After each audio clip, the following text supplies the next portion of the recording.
Hi friends, നമസ്കാരം. ഞാൻ dietitian Sini Roy. പെട്ടെന്ന് വെയിറ്റ് കുറയ്ക്കാനും വെയിറ്റ് ലോസ് എന്ന് പറഞ്ഞാൽ വണ്ണവും വയറും കുറയ്ക്കാം. അല്ലെങ്കിൽ ചിലർക്ക് വയർ മാത്രം കുറച്ചാൽ മതിയാകും. അങ്ങനെയുള്ളവർക്കും പ്രമേഹമുള്ളവർക്ക് ഷുഗർ കൺട്രോൾ ചെയ്യാനും കൊളസ്ട്രോൾ ഉള്ളവർക്ക് കൊളസ്ട്രോൾ കുറയ്ക്കാനും സഹായിക്കുന്ന നല്ലൊരു ഹെൽത്തി സൂപ്പാണ് ഞാൻ ഇന്ന് നിങ്ങളോട് ഷെയർ ചെയ്യുന്നത്. ബ്രൗൺ കടല ഉപയോഗിച്ചാണ് ഞാനിന്ന് ഈ ഒരു സൂപ്പ് തയ്യാറാക്കിയിരിക്കുന്നത്. ആരോഗ്യകരമായ പ്രോട്ടീൻ, കാർബോഹൈഡ്രേറ്റ്, ഫൈബർ എന്നിവയാൽ സമ്പുഷ്ടമാണ് ഈ ഒരു സൂപ്പ്. അപ്പോൾ ഫ്രണ്ട്സ്, ഈ ഒരു സൂപ്പ് എങ്ങനെയാണ് തയ്യാറാക്കുന്നത് എന്ന് നോക്കാം.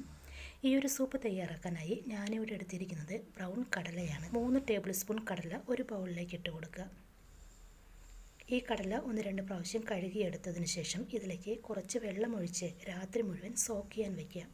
അതായത് 8 മണിക്കൂറെങ്കിലും കടല സോക്ക് ചെയ്യാൻ വയ്ക്കണം. ഇതിലേക്ക് വെള്ളമൊഴിച്ചതിന് ശേഷം ഞാനിത് അടച്ച് ഫ്രിഡ്ജിലാണ് സോക്ക് ചെയ്യാൻ വയ്ക്കുന്നത് കേട്ടോ. ഫെർമെൻറ്റേഷൻ തടയാനും കടലയുടെ ടെക്സ്ചറും ഡൈജസ്റ്റബിലിറ്റിയും ഒക്കെ ഇമ്പ്രൂവ് ചെയ്യാനും ഫ്രിഡ്ജിൽ സോക്ക് ചെയ്യാൻ വയ്ക്കുന്നത് വളരെ നല്ലതാണ്. പയർവർഗ്ഗങ്ങൾ കഴിക്കുമ്പോൾ ഗ്യാസ് ട്രബിൾ വരുന്നവർക്കൊക്കെ പയർവർഗ്ഗങ്ങൾ എപ്പോഴും സോക്ക് ചെയ്ത് കഴിക്കുന്നതാണ് നല്ലത്. സാധാരണ നമ്മൾ കടലയിൽ വെള്ളമൊഴിച്ച് പുറത്താണ് സോക്ക് ചെയ്യാൻ വയ്ക്കുന്നതെങ്കിൽ കടല നന്നായി വീർത്തിരിക്കുന്നത് കാണാം. പക്ഷേ ഫ്രിഡ്ജിൽ വെച്ചതിന് ശേഷം നമുക്ക് അത്രയും കടലയുടെ സൈസ് കാണാൻ സാധിക്കില്ല. കണ്ടോ, കടലയുടെ കൃത്യമായ സൈസും ടെക്സ്ചറൊക്കെ മെയിൻറ്റെയിൻ ചെയ്തിരിക്കും. ഇനി നമുക്ക് സൂപ്പ് തയ്യാറാക്കാനായി ഈ കടല ഒന്ന് വേവിച്ചെടുക്കണം. പ്രഷർ കുക്കറിലാണ് ഞാൻ വേവിച്ചെടുക്കുന്നത്. പ്രഷർ കുക്കറിലേക്ക് കടല ചേർത്തതിന് ശേഷം ഇതിലേക്ക് ഒരു സവാള കൂടെ ചേർത്ത് കൊടുക്കുക. മീഡിയം സൈസ് സവാളയാണ് എടുത്തിരിക്കുന്നത്. അതിനുശേഷം ഒരു തക്കാളിയും കൂടെ ഇട്ട് കൊടുക്കുക. ഇനി ഇതിലേക്ക് ഒരു പച്ചമുളകും 4 വെളുത്തുള്ളിയും ഒരു ചെറിയ കഷ്ണം ഇഞ്ചി ചെറുതാക്കി അരിഞ്ഞതും കൂടെ ഇട്ട് കൊടുക്കുക. ഇനി ഇതിലേക്ക് കുറച്ച് കറിവേപ്പില കൂടി ചേർത്ത് കൊടുക്കുക. അതിനുശേഷം സൂപ്പിനാവശ്യമായ ഉപ്പ് കൂടെ ചേർത്ത് കൊടുക്കണം. ഉപ്പ് ഞാനിവിടെ പിങ്ക് സാൾട്ടാണ് എടുത്തിരിക്കുന്നത്. ഇനി ഇതിലേക്ക് ആവശ്യത്തിനുള്ള വെള്ളം കൂടെ ഒഴിച്ചു കൊടുക്കുക. കടല വേവാൻ ആവശ്യമായ വെള്ളം ഒഴിച്ചു കൊടുക്കണം. ഞാൻ 1 ഗ്ലാസ് വെള്ളമാണ് ഒഴിച്ചു കൊടുക്കുന്നത്. അതിനുശേഷം കുക്കർ അടച്ച് കടല വേവിക്കുക. കടല വേവിച്ചതിന് ശേഷം ഞാനൊരു ബൗളിലേക്ക് എടുത്തിരിക്കുകയാണ്. ഇതിൽ കടല വേവിക്കാൻ വെച്ച വെള്ളവും അതുപോലെ തന്നെ കടലയിൽ ചേർത്ത് കൊടുത്ത എല്ലാ പച്ചക്കറികളുമൊക്കെ ഉണ്ട്. കടല വേവിച്ച വെള്ളം നിങ്ങൾ ഒരിക്കലും കളയരുത്. നല്ല ന്യൂട്രിയൻസ് ഉള്ള വെള്ളമാണ്. ഈ വെള്ളം നമുക്ക് ഗ്രൈൻഡ് ചെയ്യാനായി വേണം. അതുകൊണ്ട് ആ വെള്ളം തന്നെ ഉപയോഗിക്കണം, വേറെ വെള്ളമൊന്നും ഉപയോഗിക്കരുത്. ഇനി ഈ കടലയും വെള്ളവുമൊക്കെ ഒരു ബ്ലെൻഡറിലേക്ക് ഇട്ട് കൊടുത്ത് നന്നായി ബ്ലെൻഡ് ചെയ്തെടുക്കുക.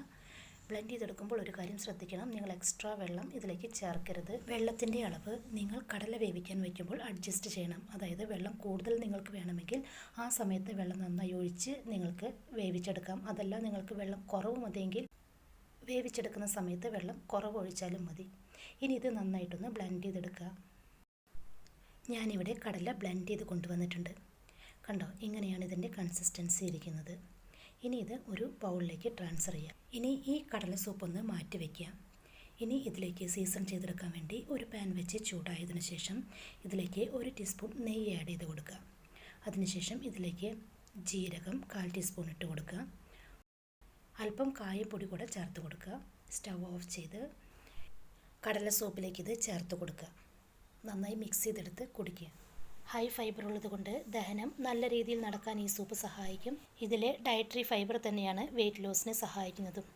കൂടാതെ പ്രമേഹമുള്ളവർക്ക് ഷുഗർ കുറയ്ക്കാനും കൊളസ്ട്രോൾ ഉള്ളവർക്ക് കൊളസ്ട്രോൾ കുറയ്ക്കാനുമൊക്കെ വളരെ നല്ലൊരു സൂപ്പ് കൂടിയാണിത്. ഇനി നിങ്ങൾക്ക് രക്തക്കുറവുണ്ടെങ്കിൽ, അതായത് ഹീമോഗ്ലോബിൻ്റെ അളവ് കുറവാണെങ്കിൽ ഇതുപോലൊരു സൂപ്പ് തയ്യാറാക്കി കഴിക്കാം. കടലയിൽ ധാരാളം അയൺ അടങ്ങിയിട്ടുണ്ട്. മലബന്ധം, ദഹനക്കേട് തുടങ്ങിയ പ്രശ്നങ്ങൾ അനുഭവിക്കുന്നുണ്ടെങ്കിലും ഭക്ഷണത്തിന് പകരമായി ഇതുപോലെ ഒരു സൂപ്പ് തയ്യാറാക്കി നിങ്ങൾക്ക് കഴിക്കാവുന്നതാണ്. ഇനി നോൺ വെജ് കഴിക്കാത്തവർക്ക് പ്രോട്ടീൻ ലഭിക്കുന്നതിന് വേണ്ടി ഇത്തരം സൂപ്പുകളൊക്കെ തയ്യാറാക്കി നിങ്ങൾക്ക് കഴിക്കാം. പയറുവർഗ്ഗങ്ങളിൽ ധാരാളം പ്രോട്ടീൻ കാണപ്പെടുന്നു. വെയിറ്റ് ലോസ് ചെയ്യാൻ ആഗ്രഹിക്കുന്നവർ ഈ സൂപ്പ് മീൽ റീപ്ലേസ്മെൻറ്റിന് പകരമായാണ് കഴിക്കേണ്ടത്. ഉച്ചഭക്ഷണത്തിന് പകരമായോ രാത്രിയിലെ ഭക്ഷണത്തിന് പകരമായോ ഒക്കെ നിങ്ങൾക്ക് ഈ ഒരു സൂപ്പ് തയ്യാറാക്കി കഴിക്കാം. ഇനി പ്രമേഹമുള്ളവർക്ക് നല്ല വിശപ്പ് അനുഭവപ്പെടുന്ന സമയങ്ങളിലൊക്കെ ഇതുപോലൊരു സൂപ്പ് നിങ്ങൾക്ക് തയ്യാറാക്കി കഴിക്കാവുന്നതാണ്. വയറ് നിറഞ്ഞ നല്ലൊരു ഫീൽ ലഭിക്കുന്നതായിരിക്കും.